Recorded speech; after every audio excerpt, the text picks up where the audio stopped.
Hey guys, in this video we're going to be talking about the Walkera Rodeo 110 microquad, and this is a ready-to-fly kit. It comes with the microquad and a Devo 7 transmitter.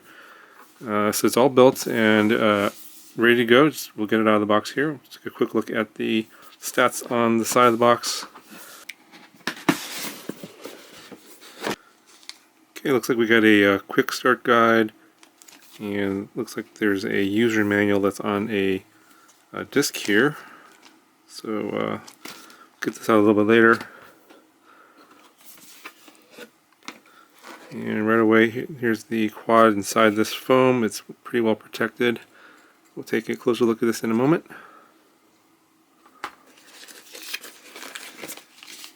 Get one set of spare propellers. I'm not 100% sure what size these are. We'll measure those when I get them out of the bag.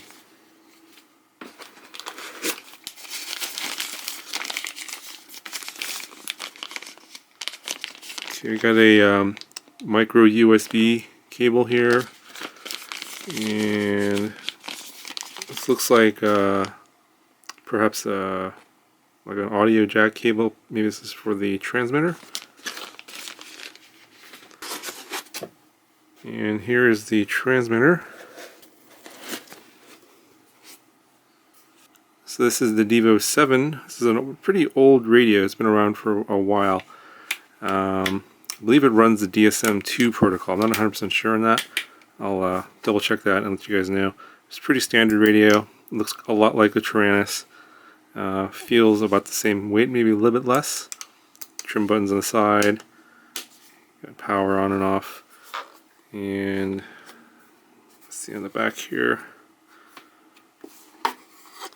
It looks like it uses some AA batteries here for the power, so you need 8 AA batteries, but it looks like you could probably get another battery here with the JST connector.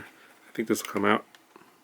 Okay, and this is the last thing in the box. It's a AC adapter and a little balance plug here for the batteries, for a 2S battery. So this is your charger. So it looks like the adapter here will output 8.4 volts at 1 amp, which is going to be a little bit more than 1C for the battery that's included, which is an 850 milliamp hour battery. Okay, so I want to show you a quick look at the manual, and it's actually pretty good. This is actually my first Walkera product that I've ever had, and fairly impressed with the documentation. It's pretty clear and concise, and everything's labeled correctly and tells you what everything is and the basics of what you need to do, charging the battery, what the radio does, stuff like that. How to arm and disarm, for example, which is kind of strange here. I noticed that the unlock is actually opposite of the normal unlock for clean flight. Normally you go down and to the right to unlock, and here it's down and to the left. So they must have a special clean flight on there, or a special firmware. I'm going to take a look at that in a little bit more detail a little bit later in the video. But other than that, it seems to be fairly straightforward, and it's pretty short here.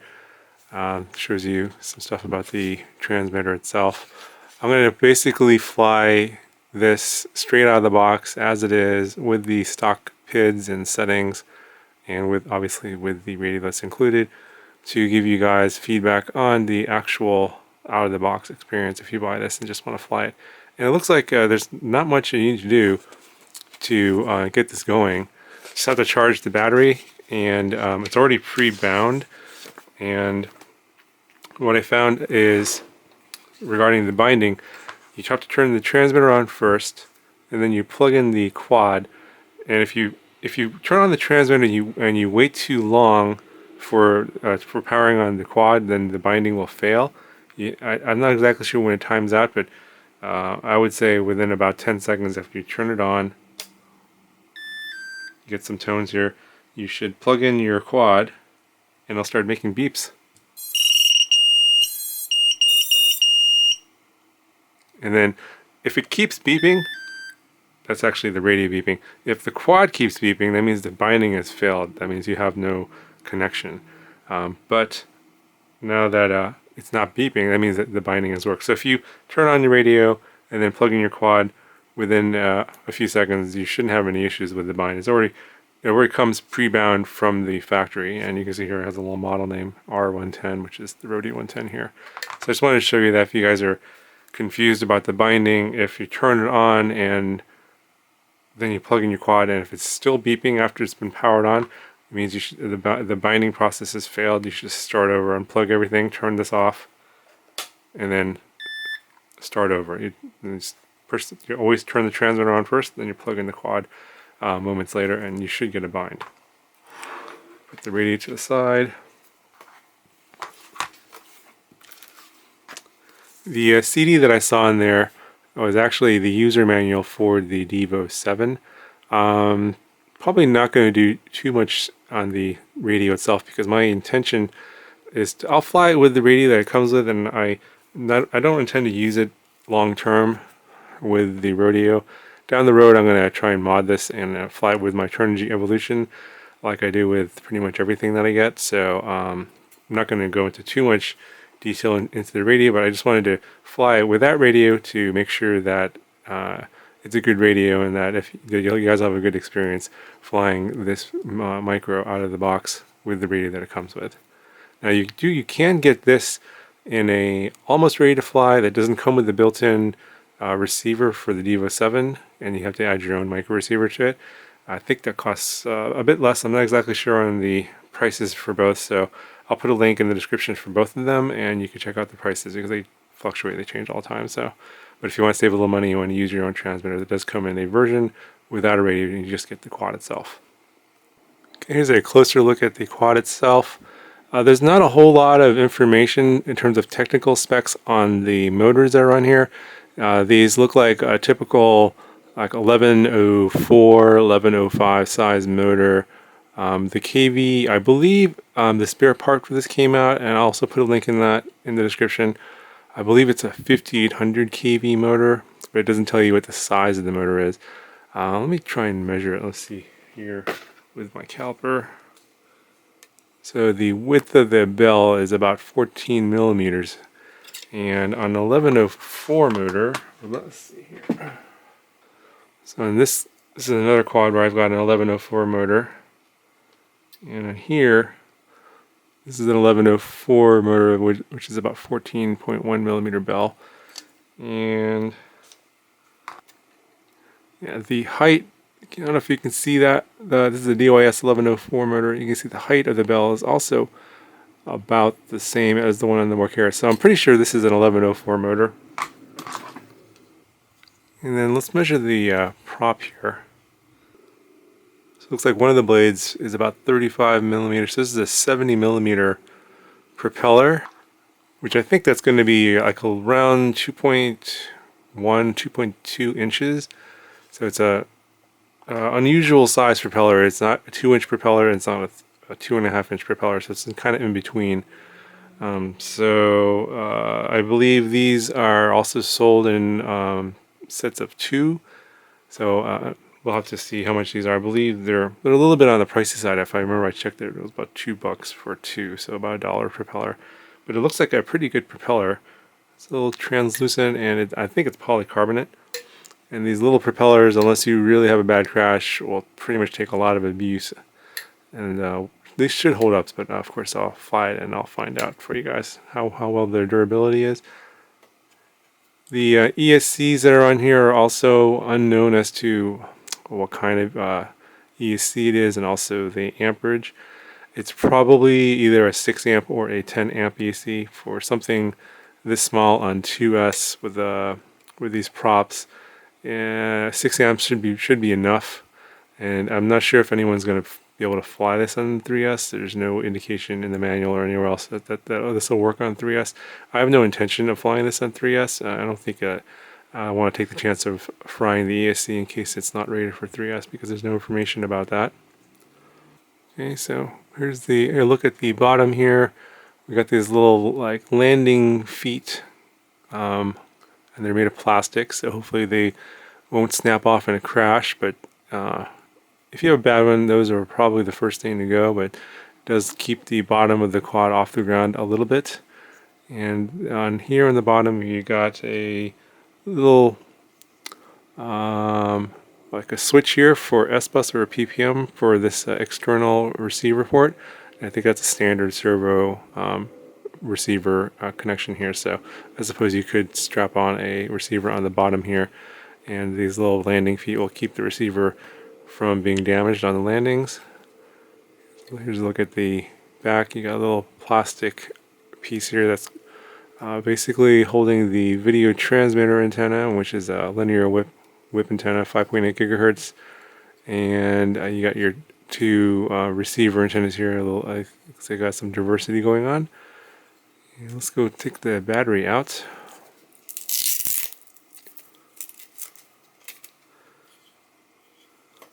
So this is what it looks like under the battery here, and looks like you got the battery strap that's covering up something. Let's see here.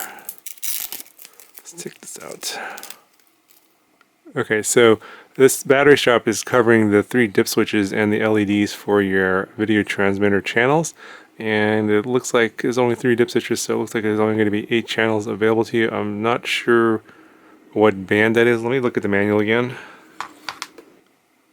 Okay, so here are the 8 channels, and I'm not 100% sure what band this is. I think it's Boss Cam band, but I'm not 100% sure. But you guys can see the numbers there for yourself and double check that to see if those frequencies are compatible with your goggles or your FPV monitor.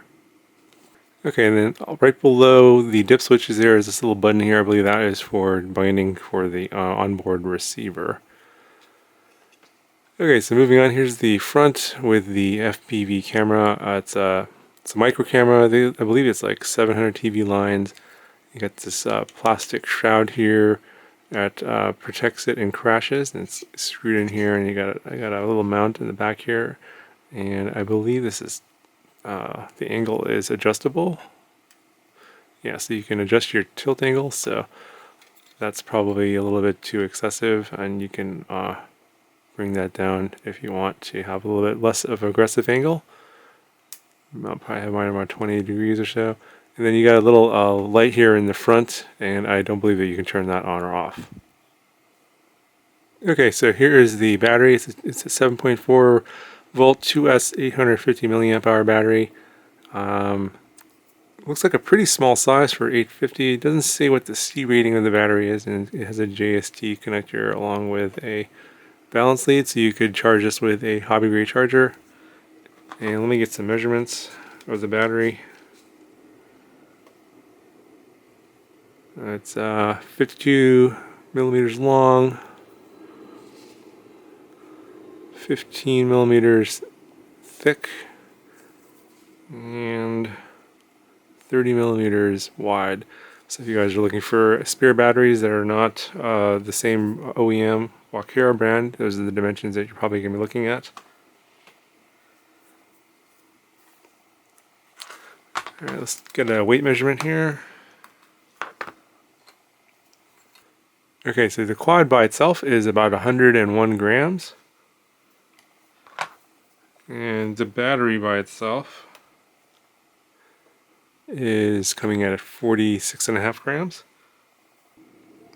So if you guys are like considering using this in the new multi-GP drone racing for micros, as I mentioned before, it needs to be 2S, which this does qualify for, and the overall weight is under 150 grams, so this does qualify for that. However, the props are too big. This is a 70 millimeter propeller, and the limit is 66 millimeters, so you would have to trim off 2 millimeters off of each blade here to qualify for that class of drone racer. Probably not a big deal. You just take some nail clippers and clip off 2 millimeters off these propellers, and then you'd be able to qualify, but then you'd have to worry about whether they're balanced and all that kind of stuff. So you might have to maybe switch to a different propeller.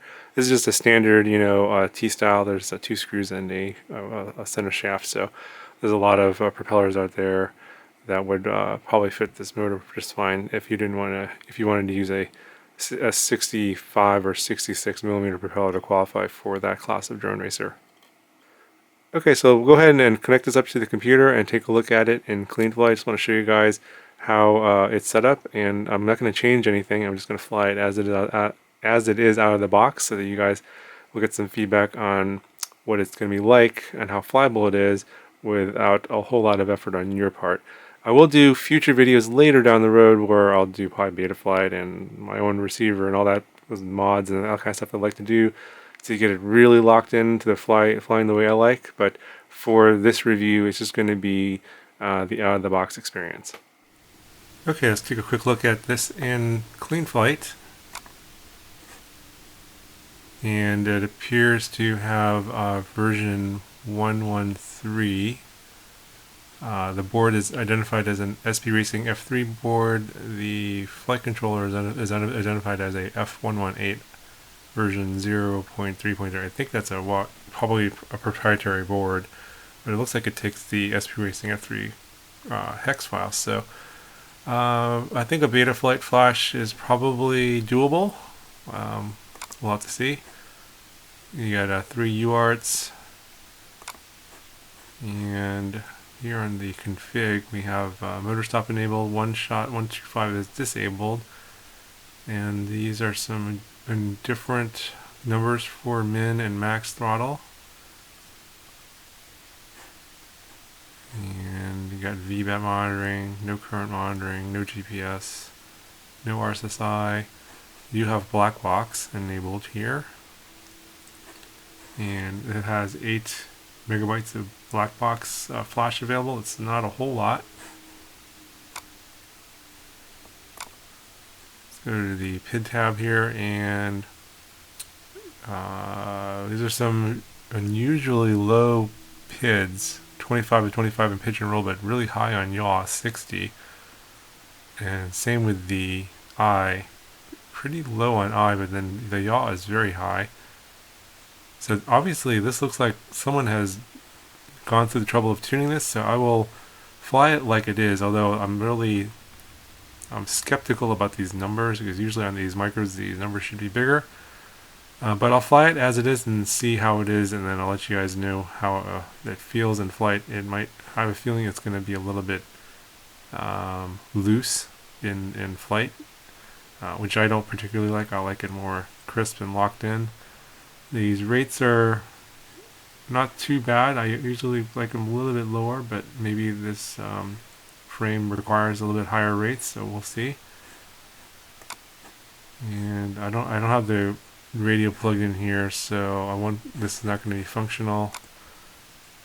This model does stick arming, not switch arming, so the auxiliary channel with the switch is only going to be used to be switched between angle mode and horizon mode and acro mode. So I guess this is going to be on a 3-position switch here.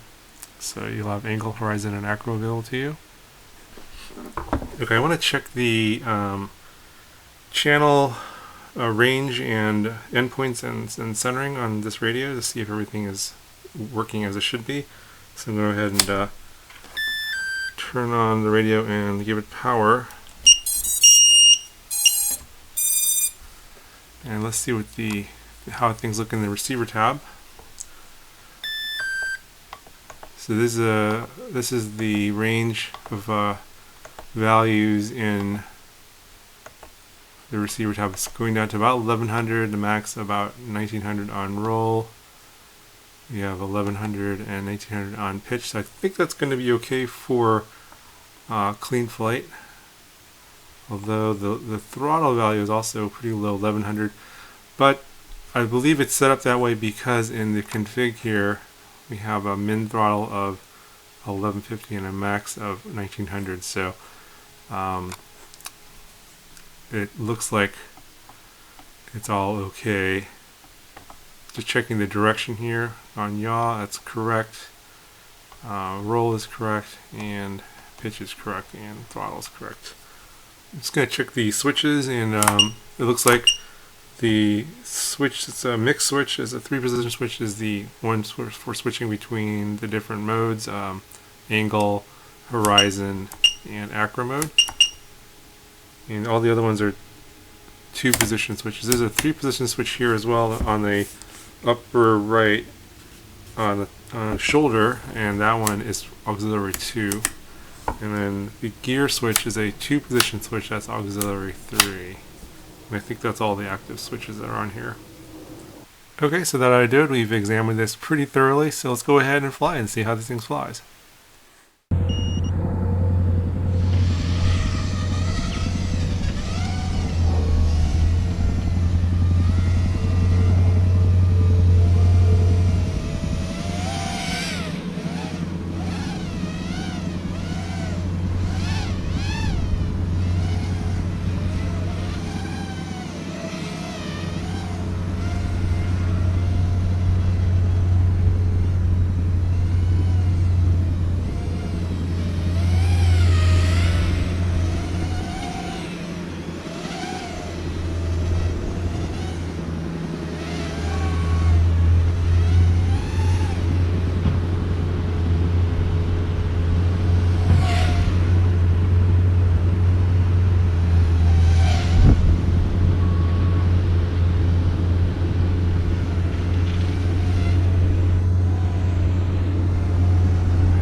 Pretty much right away I can tell that the tune on the out of the box for the Rodeo is okay. It's not terrible, but it's could use a little bit of extra tuning.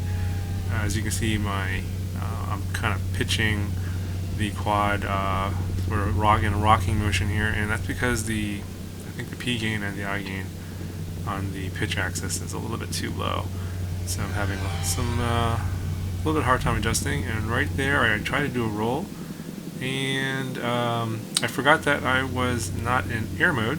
So when you drop your throttle to 0 without air mode, you lose the PID controller and you just tumble out of the sky. I realized, ooh, I better throttle back up again, and I was able to catch it before crashing. And I actually did that again a little bit later, because I was just so used to flying air mode where I just kill the throttle and come all the way and then do my maneuver that it's kind of I guess it's a bad habit. I don't know. Maybe it's a good habit.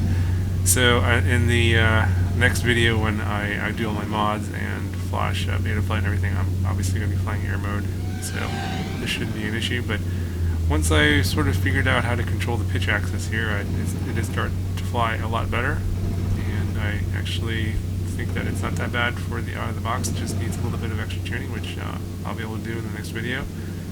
The Fpv camera I thought that was pretty good. The colors are pretty accurate. Saturation isn't too oversaturated, and the ground doesn't go completely black when you look into the sun. So it's a pretty good CMOS camera, and I'm pretty sure it's a CMOS camera. But the resolution is really low. It's got to be like 520 TV lines and not 600, because everything looks a little fuzzy. But you know, in the goggles it wasn't too bad. It just looked like it was a little bit out of focus, and I've heard of other reviewers having issues with the camera being out of focus, but I'm thinking it has more to do with the low resolution of the camera and not necessarily a focus issue. So that's just my opinion on that. Other than that, just kind of flying around, just trying to see what the punch out's like, what kind of power it's got. It's got pretty good power for 2S, and given that's about 150 grams, I'm able to pretty much do whatever I want with it. It flies like a large quad on, say, 3S or 4S. But yeah, I'm actually looking forward to doing the mods of this and flying it some more. The battery is going to be kind of possibly an issue. I only have the one battery. It's an 850. I did try to fly it with a smaller battery, which is a little bit less weight at 450 milliamps, but the amp draw from the ESCs and the motors seems to be fairly high on this setup, and the 450s only last maybe a minute to a minute and a half before the voltage alarm starts going off, and it just basically beeps continuously. I may need to adjust down the voltage alarm in the configurator to something a little lower if I want to use a 450. But also maybe my batteries are sagging voltage-wise, where it triggers the alarm right away. Because I don't have any of the other additional 850 2S batteries, so the flight time on this I think was about 3.5 minutes, 3 to 3.5 minutes on the 850, and then it started, the voltage alarm started beeping, and so it let me know that I had to land, which is what I did right here. So anyway, guys, I hope you like this video. Let me know if you guys have any questions for the next videos, and thanks for watching, and I'll talk to you guys in the next one.